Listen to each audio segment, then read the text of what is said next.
noches y bienvenidos al Poder de la Palabra. Bienvenidos también a un nuevo año. Un nuevo año en el que vamos a intentar analizar algunas de las medidas que está tomando el presidente de la Nación, medidas que en algunos casos pueden ser objetables desde el punto de vista jurídico, pero que resultan imprescindibles desde el plano del poder político. Inmediatamente después de la pausa comercial vamos a estar con el primer invitado de la noche, el doctor Agustín Echevarne.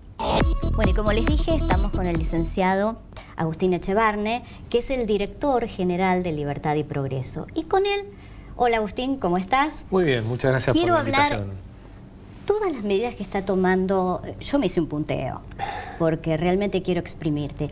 Quiero que evaluemos estas medidas, pero haciendo un distingo entre algunas de ellas que pueden ser objetables desde el punto de vista jurídico y otras necesidades que tiene el presidente de la Nación y que refieren a la cuestión política y que de manera inobjetable deben ser abordadas. Quiero que hagas este distingo en cada uno de los puntos que te voy a plantear. Por ejemplo, la ley de medios. Bueno, la ley de medios es un tema que yo creo que va a haber que revisar. Muchas de las cosas que se están haciendo requieren que en algún momento los argentinos, desde mi punto de vista, dejemos de ese antagonismo amigos y enemigos y nos sentemos a conversar para hacer cosas más razonables. Entonces ahora resultaba que estaba este problema de la AFSCA y es cierto que hay una intervención, que algunas personas objetan, etc. Pero también es cierto que se estaba utilizando de alguna manera como para reprimir la libertad de expresión, o algunos temen que se usaba para eso, ¿no? Pero de hecho el mismo kirchnerismo ha hecho una cuestión de barricada y se ha puesto en ese lugar como de resistencia con la ley de medios. Sí, que ¿no? Ya es un tema, me parece a mí, que le va a corresponder al Congreso, ¿no? Porque la ley de medios me parece que es un tema tan importante que tiene que haber un consenso de la sociedad. ¿Cómo surge la ley de medios? Bueno, fue una larguísima historia de la ley de medios, pero finalmente lo que ocurrió es que lo vota un solo bloque. Yo creo que hay temas que tienen que salir del debate político tan fuerte y llegar a consensos que sean políticas de Estado. Y el origen del nacimiento, recordemos que es que en 2009 pierde las elecciones el kirchnerismo, las legislativas, e inmediatamente se abrazan al nacimiento de esta ley, ¿no? Como para decir, los culpables de la derrota, bueno, es un grupo económico, Clarín, efectivamente, y entonces vamos a ir contra este grupo. Nace, sí, no muy lindo. Por eso nace de ese conflicto. Nace de ese conflicto. Pero no es la manera de sacar una ley adelante, ¿no? No es para resolver un conflicto puntual entre el gobierno y un grupo económico, sino que tiene que ser una política de Estado de largo plazo. Pero además en la ley de medios hay dos temas importantes. Uno es el de los continentes, es decir, de los grupos económicos, cómo hacerlos más competitivos, para que haya más competencia en la libertad de expresión. Que ahí creo que se puede llegar a un acuerdo razonable. Pero luego está todo un problema que pasó más desapercibido, pero a mí me parece muy grave, que es todo lo que habla de los contenidos. La ley de medios habla 76 veces con respecto a los contenidos. Por ejemplo, nos dice qué música podemos escuchar los argentinos. Es absurdo que uno pueda, si uno tiene una radio, que ponga la música que quiera. Si uno tiene una radio clásica, no puede decir que ponga 33% de, por ejemplo, de radio nacional, porque la verdad es que no hay un 33% de músicos nacionales. Además, ¿no estaría, Agustín, violentando la Constitución Nacional en el espíritu de libertad que tiene? A mi juicio, totalmente. Yo creo que es inconstitucional, no porque lo que decía Clarín, sino que es inconstitucional por el tema de los contenidos. Explica esos contenidos. Porque para mí la libertad de expresión alcanza a que yo puedo tener una radio que quiero, por ejemplo, tengo una comunidad religiosa y hacer radio religiosa de mi origen, que es de, no sé, de Cataluña, de lo que sea. Y perfectamente es lícito. Sí. Si tengo la gente que me quiere escuchar y si no me quiere escuchar, cambia el dial y escucha otro. Es decir, el Estado aquí se arroga la prefiguración de un gusto o de un parecer. Exacto, que lo definen los burócratas que están en el gobierno, o los legisladores, el que sea, que te dice qué música puedes escuchar o no. Me quita libertad. Me quita libertad.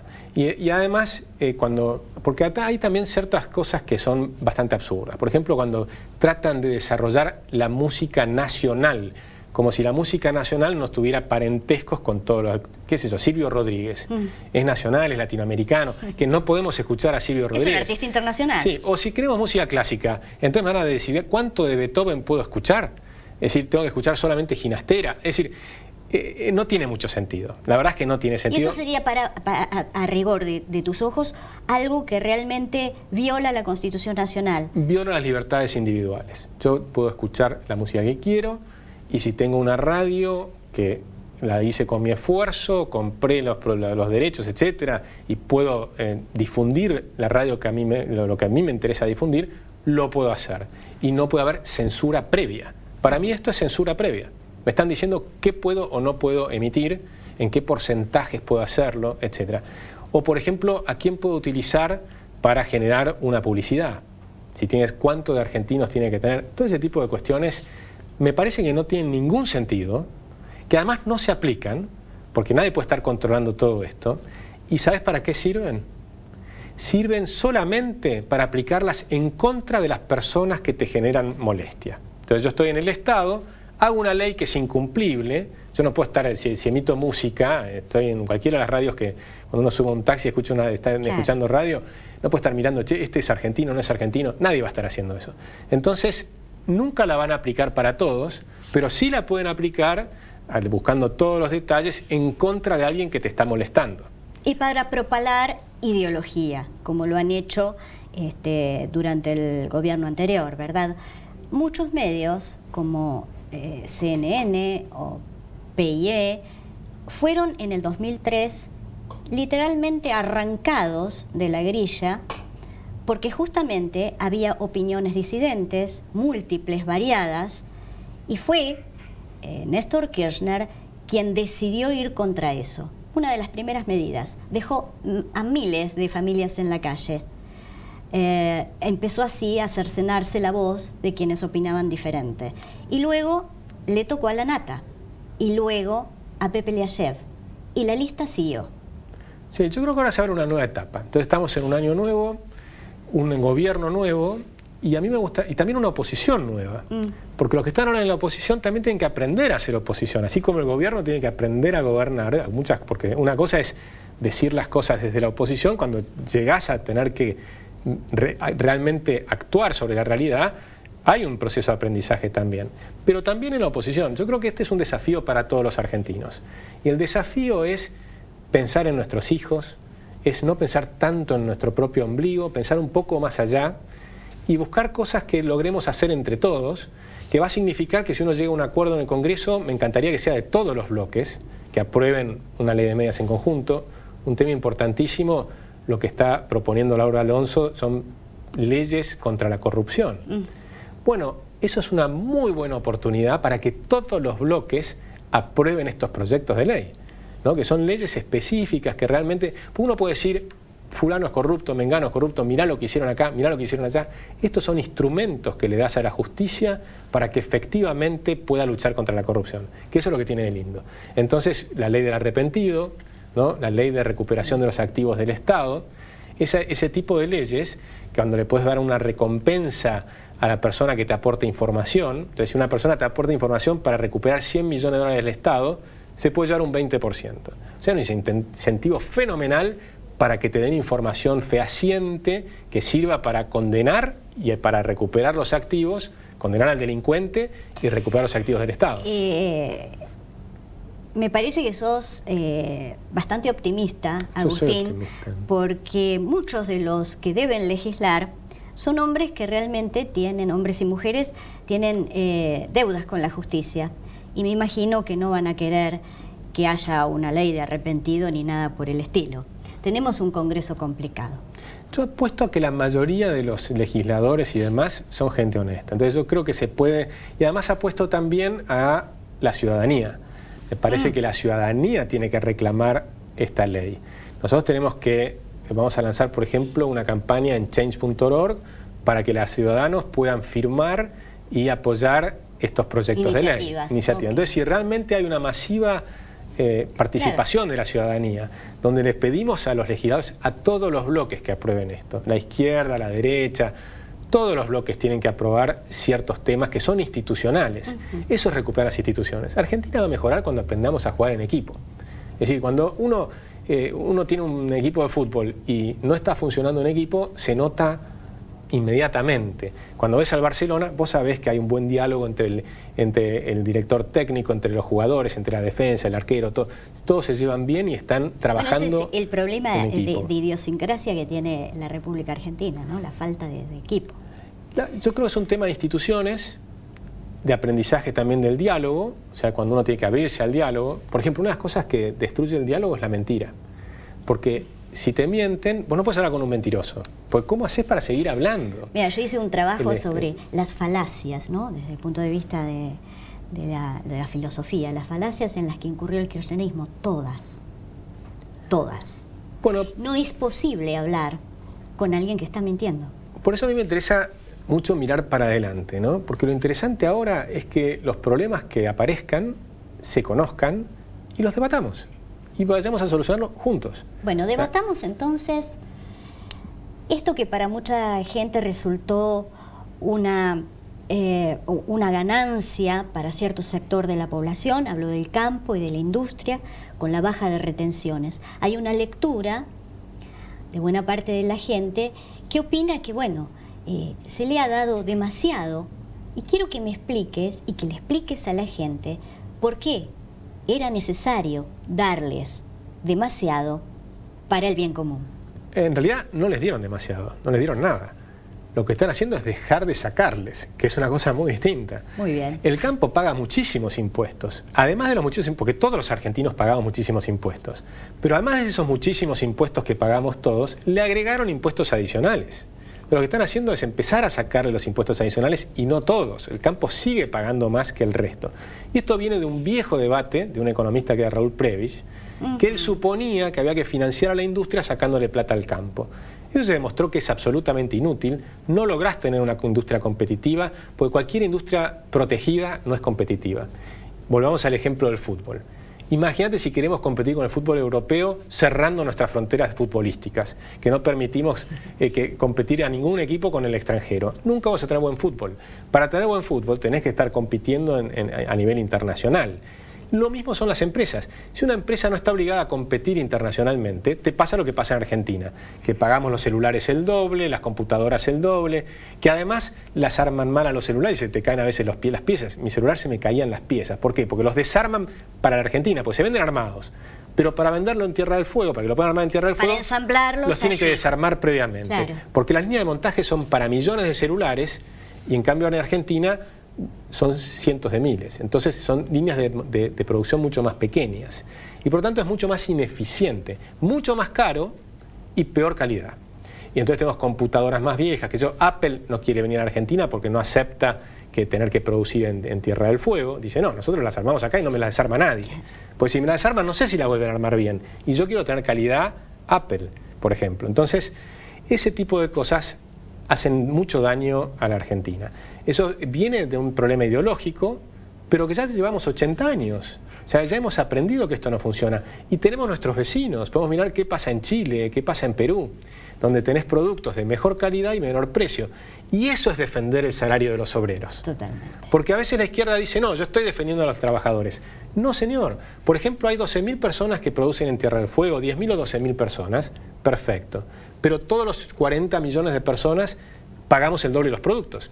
Significa que si los productos valieran la mitad, podríamos comprar el doble de los productos. Incluso ellos mismos. Incluso ellos. Pero si compramos el doble de los productos, necesitas el doble de los comercios, claro, el doble de los empleados de comercio, el doble de la construcción, una cantidad de cosas que se empiezan a producir. Pero Agustín, ¿te das cuenta de que esto hay que explicarlo? ¿Que debe ser explicado? Sí, bueno, es lo que estamos tratando de hacer aquí, ¿no? A mí me encanta que me invites al programa para poder conversar estos temas. Porque hay gente, especialmente de la izquierda, gente con la cual siento especial aprecio, que realmente cree que este es un gobierno que viene a quitarles el salario y que viene a desmejorarlo en sus condiciones de vida. Bueno, cuando la intención es otra, sí, es justamente fondear al Banco Central, obtener recursos de una caja que estaba vacía, reservas netas ceros, y entonces ha tenido que tomar estas medidas y las tomó Macri como podría haberlas tomado Scioli seguramente. Sí, o como Alicia Kirchner está haciendo un ajuste o como también. Alicia, ¿no? Que está haciendo un ajuste, lo dijo públicamente. Pero eso es evidente. Por falta de fondos. Porque teníamos un problema de desajuste y por eso hay que hacer un ajuste. ¿Qué es el desajuste? Un fenomenal déficit fiscal. Pero tampoco hay que engañar a las personas. Yo creo que es correcto que hay un efecto sobre el salario. Por supuesto. Porque este mes hemos visto el aumento de precios. Yo calculo que en noviembre posiblemente fue 1,2% la inflación. Diciembre va a ser 3% la inflación, posiblemente. Sí. Estamos cerrando el mes. Y enero tal vez también tengamos una inflación todavía alta. Y después va a empezar a bajar seguramente si hacen las cosas bien y funciona el plan. Cosa que tampoco estamos 100% seguros. Ahora, este plan, que no me atrevería a llamar plan todavía. Correcto, porque todavía no conocemos todos los aspectos. No conocemos todo. Es como un rompecabezas que se está armando, del cual tengo algún tipo de miedo. ¿No haría falta una red de contención social para ese grupo humano, para esos asalariados que realmente van a sentir el efecto de la suba de los precios? Bueno, entiendo que eso lo están considerando. Por ejemplo, va a venir en los próximos meses un reajuste de las tarifas, pero no va a ser para todo el mundo. Especialmente van a tener cuidado en la gente de menores recursos, de menores ingresos. Sí va a tener un efecto sobre las clases medias y clases altas, por supuesto. ¿No? No me gusta llamar clases, de gente de ingresos medios e ingresos altos, ¿no? Porque el clase es un concepto marxista, pero yo no coincido en eso. Pero sí la idea de que hay gente que tiene menores recursos y menores ingresos y les resultaría un impacto muy grande, por ejemplo, el aumento del transporte. Para esas personas, estoy seguro, porque lo hemos conversado con ellos, la gente del gobierno lo tiene muy claro, va a haber un cuidado especial. También es cierto, hay que tratar de, cuando hablamos del gobierno, vos me decís, analicemos las medidas, hay que dar tiempo a que tengan efecto. Es probable que haya un aumento de la inflación inicial que estamos viendo ahora, pero a mí lo que me interesa es ver que en el año 2017 la inflación sea la mitad que en el 2016. Bueno, esa es la intención. Y que en el 2018 tengamos un solo dígito y que en el 2019 estemos en la inflación internacional. Que les aclaro, la inflación internacional es prácticamente cero, es entre 0 y 2% anual. O sea, que el objetivo es ir a una inflación entre 0 y 2% anual. Y ahí lo vamos a medir. Con lo cual lo que le importa medir es que lleguemos a una inflación así y que además, en el momento que tengamos una inflación de 2% anual, 3% anual, sea con precios libres, que no tengas inflación con precios libres y con un tipo de cambio libre. Por el momento, Agustín, de las medidas que se están tomando, ¿vos dirías que este es también un comercio que vamos a tener administrado por el momento? Bueno, hay algunas cosas que todavía son un poquito preocupantes, que hay que ir mirándolas. Por ejemplo, están tratando de ver de algún tipo de acuerdos de ciertos precios, de que hablar con los empresarios. Yo creo que eso puede tener algún efecto de corto plazo. Me preocupa el mediano. Yo creo que a mediano plazo eso no sirve para nada. Eso solo puede afectar las expectativas de corto. A mediano o largo plazo, y eso lo sabe la gente del gobierno, la inflación depende del tema fiscal y monetario. Si solucionás el problema fiscal, el déficit fiscal, y tenés una política monetaria razonable, lográs eliminar la inflación, sin hablar con los empresarios. Si hablas con los empresarios es porque no querés tener problemas de corto plazo, porque a veces en una medida como la que están pasando ahora, que todo el mundo tiene gran incertidumbre, ante la incertidumbre alguien sube de más los precios para cuidarse de la incertidumbre. Para hacer el colchón famoso. Para hacer el famoso colchón, y si todo el mundo hace lo mismo, se generan expectativas negativas. Entonces el gobierno creo que hace un rol que de corto plazo puede ser razonable, que es de tratar de morigerar las expectativas de aumento de inflación. Y por eso también el tipo de cambio no ha subido tanto, porque subieron mucho las tasas de interés. Pero tampoco pero es una flotación administrada. Claro, por ejemplo, ahora suben muy fuerte las tasas de interés que llegaron al 38%, pero ya empezaron a bajar. Entonces ahora están llegando al 32, 33%. Creo y se hablaba de 40. Recordemos que se especuló con un 40. Con lo cual, cuando uno ve que las variables nominales empiezan a calmarse, también está bueno. Tenemos un tipo de cambio que sigue con una pequeña brecha. No tan pequeña, 9%, porque no está 100% libre el dólar tampoco. Es decir, se ha liberado muchísimo, va en el sentido correcto desde ya, pero todavía quedan ciertas cositas para ir regulándolo. A mí no me parece mal que esto les lleve algunos meses, pero tengo claro también que, en general, todos los argentinos tenemos que pensar, miren, no creamos que esto es gratis. Acá hubo una fiesta enorme y algún esfuerzo hay que hacer. Hay sectores que vienen pagando el costo desde antemano, que es el campo, Cuando decimos el campo también hablamos de todas las economías regionales y demás. Esos van a sentir un alivio fenomenal. Y esa es una parte de la economía que va a empezar a crecer. Pero hay un sector, vos hablabas de clases, yo sí voy a hablar de clases, una clase media que viene sintiendo el rigor del mal gobierno desde hace tiempo y no sé si tienen un colchón para afrontar lo que se viene. Fíjate, por ejemplo, los cortes de luz. Lo que pasa, me parece que a mí no me gusta tanto hablar de clases, primero porque yo creo en los individuos, ¿no? Y que un individuo puede empezar con ingresos bajos y terminar con ingresos muy altos o viceversa. Con lo cual yo no creo en los conceptos de clase, sinceramente no creo en eso. Creo en la movilidad social, para arriba y para abajo, ¿no? Todos la queremos. Y eso depende de tu educación, del esfuerzo que pones en la educación. Pero hay una manera de nominar a un grupo que tributa permanentemente y que no recibe nada. Bueno, entonces tenemos grupos de ingresos medios, que hay distintos tipos de ingresos medios, porque tenés gente que viene trabajando en el Estado, pero que trabaja bien en el Estado, y tenés otros que son ñoquis. Entonces empezamos a diferenciar. Los ñoquis tienen que ser despedidos. Y es más, habría que iniciarles un juicio penal, porque es robar. Cuando uno va a cobrar algo que no hizo, bueno, está robando todos los meses. Vas a tener muchos juicios. O por lo menos pero se abrió eso, ¿no? El presidente ha tenido... Empiezan a hacer auditorías. Auditorías. Si realmente hacen buenas auditorías, van a aparecer una enorme cantidad de gente que está cobrando dineros que no tiene que cobrar.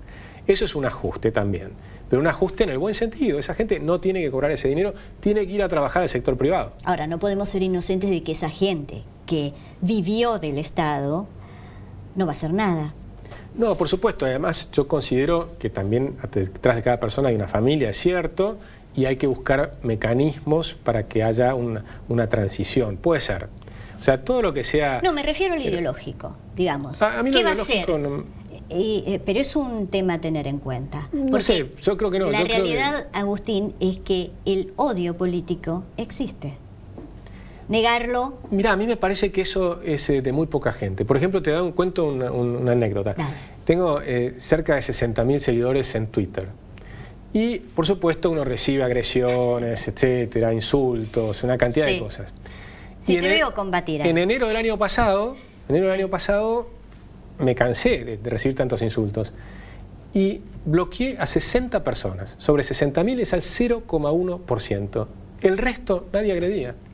Es decir, los que realmente agreden son muy poquitos. Lo que pasa es que son los que se ven. Bueno, pero llenan plazas, están movilizados y son militantes. Pero aún los que van a la plaza, los que movilizan son muy poquitos. El resto acompaña. La gran mayoría de la gente quiere un país normal como nosotros, quiere que la gente trabaje, que nadie se lleve un peso que no corresponda. Y estoy hablando del 99% de los argentinos. Es gente honesta. Realmente la gran mayoría de los argentinos... Yo he caminado toda la Argentina, no digo toda la Argentina porque sería presumido, pero caminé muchísimas provincias, recorrí hice más de 1 millón de kilómetros alrededor de la Argentina y te aseguro que la enorme cantidad de argentinos son buena gente. Somos buena gente. No es cierto lo contrario. Y simplemente la persona que hace ruido es el agresivo, porque por ahí tenés 100 personas tranquilas y uno agresivo y ese es el que se ve. Si tenés las cámaras de televisión en una manifestación pacífica, pero hay uno que pega una piña, las cámaras van a mostrar a esa persona que pegó una piña. Pero la verdad es que el 99,999% de la gente lo hizo magníficamente bien. Acuérdate la cantidad de veces que salió la gente a la calle y casi nunca hay problemas. Tenemos un problema cuando pasó ahora lo de Cresta Roja, ¿sí? Pero de nuevo ahí, aún los que fueron a la manifestación, yo creo que la mayoría eran pacíficos. Pero basta que unos poquitos empiecen a tirar piedras para que todo se complique y te respondan con balas de goma. Entonces... es muy fácil, siendo muy poquito, generar mucho ruido. A eso me refiero, Agustín. Eso sí, eso estoy de acuerdo.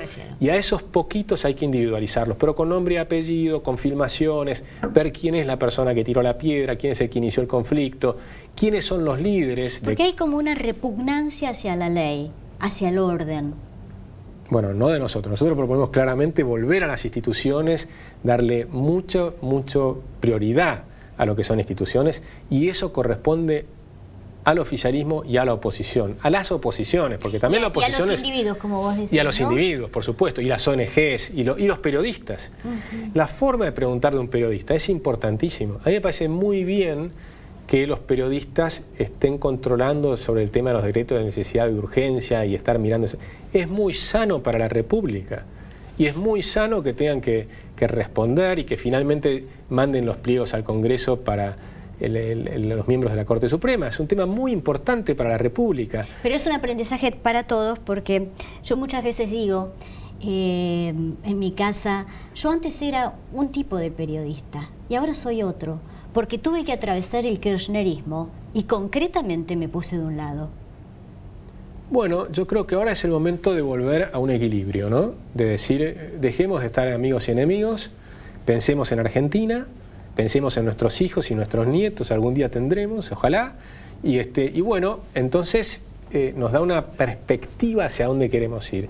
Y queremos ir a un país normal, pacífico. Argentina siempre fue un país donde la amistad es un gran valor, el mate representa lo que es la Argentina. Vas a cualquier lugar de la Argentina, te ofrecen un mate. Estás compartiendo el mate de boca en boca. Bueno, eso es Argentina. Entonces, volvamos a nuestros valores tradicionales. Bueno, yo sentí en un momento que había perdido esa Argentina. Yo no me sentía argentina. Bueno, recuperémosla. Porque sentía que esos eran unos disvalores y yo no estaba dispuesta a inmiscuirme en ese lodazal. Pero yo te aseguro que la Argentina sigue estando ahí, los valores siguen estando, la gente quiere la cultura del trabajo. Por supuesto, toda esta década de planes sociales y qué sé yo, generó distorsiones de incentivos. Entonces, cuando tenés incentivos para no trabajar, entonces tal vez entras en esa... y después es muy difícil salir, también es cierto.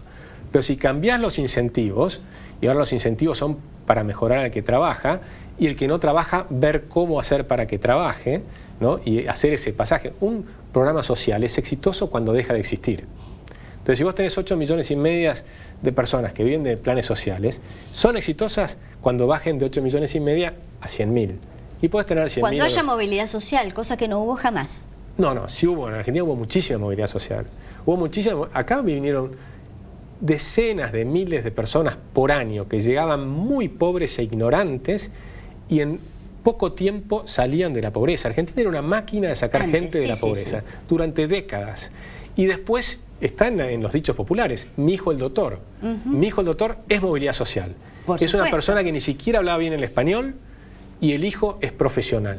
Entonces llega a ser egresado de la universidad. Eso es movilidad social. Argentina siempre tuvo una tradición de movilidad social importantísima. Importantísima, porque nosotros somos todos inmigrantes.